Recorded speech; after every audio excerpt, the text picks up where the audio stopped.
Hi, I am Dr. Balraj Naidu, robotic orthopedic surgeon at Onus Robotic Hospitals, Hyderabad. Today I am going to discuss about very important topic, shoulder impingement. చాలా మంది పేషెంట్స్కి shoulder lift చేయడానికి, back touch చేయడానికి చాలా ఇబ్బంది అవుతుంది. So most commonly 50 to 60 years age గ్రూప్లో diabetics పేషెంట్లో ఇది కామన్. సో షోల్డర్ ఇంపింజ్మెంట్ రావడానికి మెయిన్ కారణం ఒకటి డయాబెటీస్, రెండోది frozen shoulder also known as adhesive capsulitis, మూడోది షోల్డర్ సబక్రిమియల్ ఇంపింజ్మెంట్ అంటాం. ఇవన్నీ కూడా మనకు ప్రాపర్గా ఎక్సర్సైజ్ చేయకపోయినా, ఆ ఇంజురీ అయినా, ఆ రొటేటర్ కఫ్ టేర్ అయినా ఈ షోల్డర్ ఇంపింజ్మెంట్ జరుగుతుంది. సో వీటి యొక్క మెయిన్ క్లినికల్ ఫీచర్స్ సిమ్టమ్స్ ఏంటంటే first pain and especially shoulder మీద పడుకుంటే కూడా పేషెంట్స్కి పెయిన్ జనరేట్ చేస్తుంది.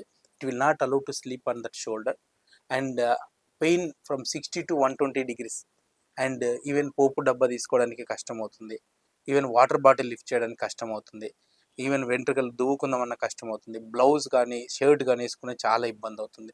సో ఇటువంటి పేషెంట్స్కి ఫస్ట్ మా దగ్గరకు వచ్చిన తర్వాత we take X-ray, we analyse how is the shoulder joint. Shoulder joint is the very narrow joint, shallow joint అంటాం.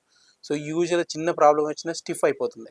So immediately once we take X-ray, usually early స్టేజ్లో ఉన్నట్టయితే మెడిసిన్ ఫిజియోథెరపీతో సెట్ అవుతుంది. ఒకవేళ లేట్ స్టేజ్లో అయితే ఒక చిన్న ఇంజెక్షన్ చేస్తాను, లూబ్రికెంట్ ఇంజెక్షన్, కంప్లీట్ రిలీవ్ అవుతుంది. ఒకవేళ కొందరు పేషెంట్కి 0.1% పేషెంట్ల కఫ్ టేర్ అయితే మాత్రం ఆర్థ్రోస్కోపిక్ సర్జరీ చేస్తాం. సో అన్నీ చేసిన తర్వాత సక్సెస్ రేట్ ఎంత అని అడుగుతారు. యూజువల్గా success rate at Onus robotic hospitals around 99.99%. చాలామంది పేషెంట్లకి మనం Onus robotic hospital shoulder pain treatment ఇచ్చాం, ఎక్సలెంట్ రికవరీ ఉంది. If you are suffering with shoulder pain, please reach out to us at Onus robotic hospitals. Thank you.